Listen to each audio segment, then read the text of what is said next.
साहब ने स्टेटमेंट दी है, बड़ी धुआंधार तकरीर उन्होंने की है और उसके साथ ना सिर्फ स्ट्रॉन्ग वर्ड्स थे, उनके साथ इमोशंस मौजूद थे। मैंने उनकी स्पीच सुनी है, तो इसीलिए वो लीडरशिप रोल में इंडियंस को पसंद किया जा रहा है। आज इंडिया के जो बच्चे हैं या जो इंडिया का डायस्पोरा है, उसने दुनिया भर में प्रूव कर दिया अपने आप को, चाहे वो पॉलिटिकल लीडरशिप हो, वो कॉर्पोरेट लीडरशिप। दूसरे लफ्जों में अगर उर्दू में कहा जाए तो वो कहते हैं जब हुस्न आता है तो नजाकत खुद ही आ जाती है, जब पैसा आ जाता है तो फिर बंदा मसल फ्लेक्स करता है, दुनिया को बताता है कि we are strong now, we are strong. लेकिन यह है कि जो जयशंकर साहब ने उन्होंने बात की है, तो उन्होंने पहले भी जो है ना रशिया का जब उन्होंने ये ऑयल वगैरह वहां से वो लेते थे, तो उन्होंने कहा था कि भाई हमारी मर्जी, हम लें, हमारे यूरोप के इंटरेस्ट में हो तो वो चीजें लें कहीं से, लेकिन हमारे इंटरेस्ट में तो हम क्यों ना लें भाई। पर हमारी खारजा पॉलिसी तो बिल्कुल, अभी तो हमारा खैर वो फॉरेन मिनिस्टर ही नहीं पता, हमें इलेक्शन हुए हैं और हमारा फॉरेन मिनिस्टर कौन सा है वो नहीं पता। फॉरेन पॉलिसी जो है हमारी वो बिल्कुल नहीं है। जिसको जिसको गालियां पड़ती हैं वो उसने इतिहास रचा है, ये बात याद रखिएगा। मोदी जी को गालियां पड़ी, प्राइम मिनिस्टर बन गए, और लोगों को गालियां पड़ी, कोई संत बन गया, कोई महात्मा बन गया, कोई कुछ बन गया। तो गालियां किसको नहीं पड़ी है? तो गाली पड़ने का मतलब है कि हम लोग सही डायरेक्शन में जा रहे हैं, तो वेलकम है। गाली is a very good thing. सब कुछ इंडियंस को पता था ऐसा नहीं है, लेकिन हम गोबर खाने वाले लोग थे ऐसा भी नहीं है। दुनिया को भाई, अब दुनिया में जब सीमेंट और स्टील नहीं आए थे तब हमने बड़े बड़े मंदिर और वो बना के रख दिए जो लोग सोच नहीं सकते थे बिना सीमेंट और बिना गारे के। नमस्कार दोस्तों, मेरा नाम अनुज धीमान और आप देख रहे हैं नेशन ब्रो। पाकिस्तान के अंदर इस समय हमारे देश के विदेश मंत्री जो हैं वो ट्रेंडिंग चल रहे हैं और पाकिस्तान के लोग भर भर के उनकी तारीफें कर रहे हैं क्योंकि उन्होंने अमेरिका को धोया है।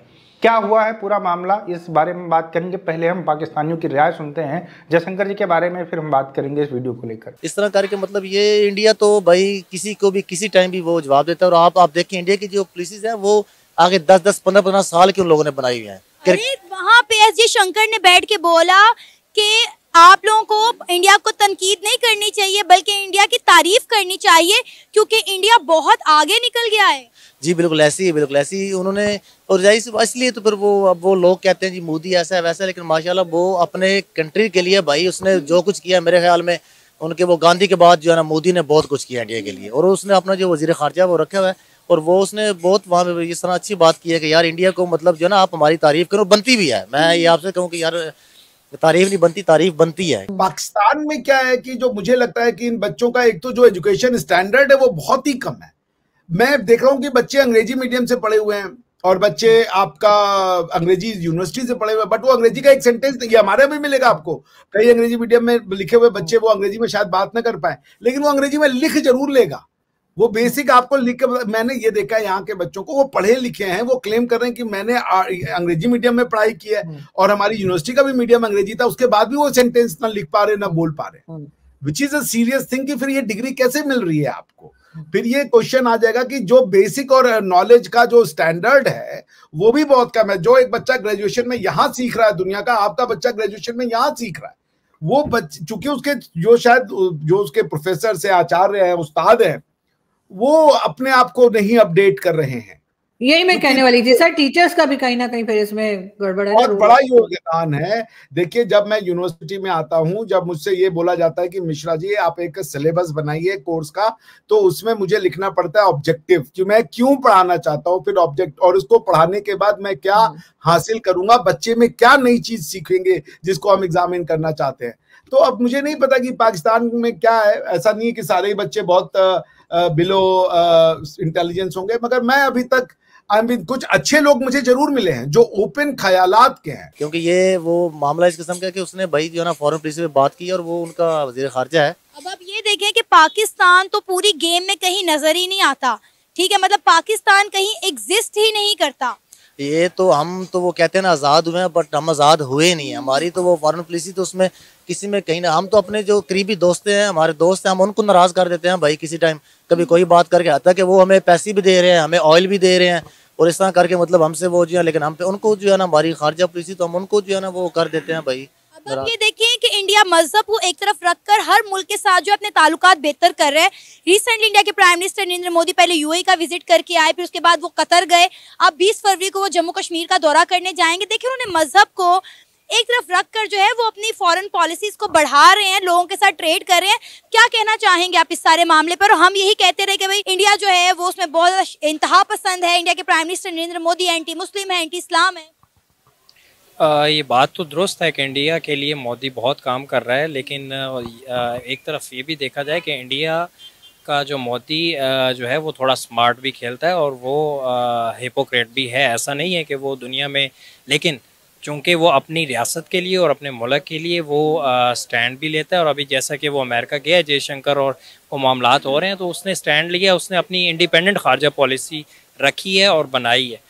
तो मेरा ख्याल है कि for their own country they are doing really great. अब आप ये देखें कि कितनी बड़ी बात है कि अमेरिका में बैठ कर के अमेरिका को इस तरह से जवाब दे रहे हैं, और हमारे फॉरेन मिनिस्टर कहीं चले जाएं तो उनके मुंह से दो अल्फाज ही नहीं निकलते, वो बौखलाहट का शिकार हो जाते हैं। अब देखें ना, रियासत इंडियन जो रियासत है भारत, वो सारा अपनी गवर्नमेंट पे उनके साथ कितना कॉन्फिडेंस है, और उनका जो वज़ीर ख़ारजा है वो वहाँ बैठ के अमेरिका को शटअप कॉल दे रहा है। तो मेरा ख्याल है कि एक रियासत को इतना इंडिपेंडेंट और स्ट्रॉन्ग होना चाहिए, और हमें भी सोचना पड़ेगा कि हम कहाँ खड़े हैं और हमें कहाँ जाना है, और हमने कब आज़ाद होना है और कब अपनी रियासत और अपने इस मुल्क के बारे में सोचना है। पाकिस्तान अमेरिका से इतना डरता क्यों है? जैसे अभी भाई ने बोला कि हम आज़ाद तो हैं लेकिन हम अभी भी गुलाम हैं, तो क्या वजह है? इंडिया अमेरिका से नहीं डरता। इंडिया जब चाहे अमेरिका को सामने बैठकर जवाब दे सकता है कि भाई हम तो ये नहीं करने वाले, हम तो आपकी नहीं मानने वाले। तो पाकिस्तान को ऐसी क्या वजह है कि डरना पड़ता है अमेरिका से? बस इस तरह के लोग मुसल्लत हैं इस मुल्क पे, जो ऑब्वियसली उनको फॉलो करते हैं, और उन्हीं की सारे जो रूल्स एंड चीज़ें जो हैं डाउन द लाइन वो कैस्केड होती हैं, और उन्हीं को वो इम्प्लीमेंट करवाते हैं। उनके मुफादात होते हैं, और जिनके पास पावर है और वो लोग इस चीज़ को देखते हैं, यूज़ करते हैं, और इसीलिए शायद हम एक आज़ाद और हम लोग उनसे लेते हैं, एड लेते हैं। अब जाहिर सी बात, जो पैसा देगा भाई उसने फिर उस मामलात को कुछ ना कुछ हमसे, तो फिर हम तो बात ही नहीं कर सकते भाई। म्यूनिख सम्मेलन चल रहा था जहां दुनिया भर के जो देश हैं उनके विदेश मंत्री इकट्ठा होते हैं और उसके बाद में प्रेस कॉन्फ्रेंस होती है। अमेरिका के विदेश मंत्री बैठे हुए थे और हमारे देश के विदेश मंत्री बैठे हुए थे, और प्रेस कॉन्फ्रेंस चल रही थी। तो वहाँ पर रूस को लेकर जो है सवाल पूछा गया, क्योंकि जो यूरोपियन कंट्री हैं या फिर अमेरिका है वो हमेशा भारत को रूस से तेल लेने के ऊपर टारगेट करता रहता है।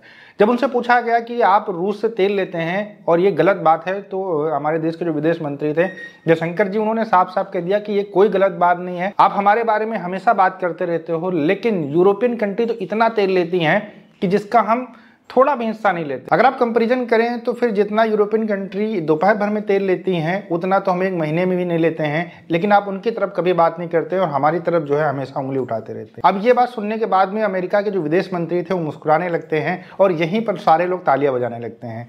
अब आप सोचिए कि कितना बड़ा मूव है। अमेरिका हमेशा जो है टारगेट करता रहता है रूस का साथ देने के लिए, क्योंकि रूस और यूक्रेन की लड़ाई चल रही है और यूक्रेन का साथ दे रहा है अमेरिका। भारत से जो रिलेशन है रशिया के बहुत पुराने हैं। हमारी जब कई लड़ाइयाँ हुई पाकिस्तान के साथ में या चाइना के साथ में कभी हुई, तो हमेशा रूस हमारे साथ खड़ा रहा। इसी वजह से संकट के समय में भारत रूस का साथ नहीं छोड़ रहा है, और ये बात कहीं ना कहीं अमेरिका को खटक रही है। इसी वजह से वो लगातार टारगेट कर रहे हैं। अब पाकिस्तान के लोग खुश क्यों हो रहे हैं?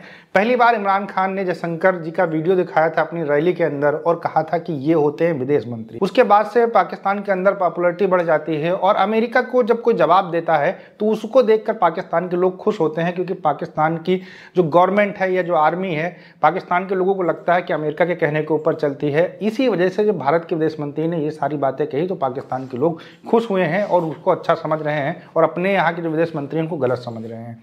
वीडियो कैसा लगा हमें कमेंट सेक्शन में जरूर बताइएगा। मिलते हैं नए वीडियो के साथ। नमस्कार, धन्यवाद, जय हिंद, जय भारत।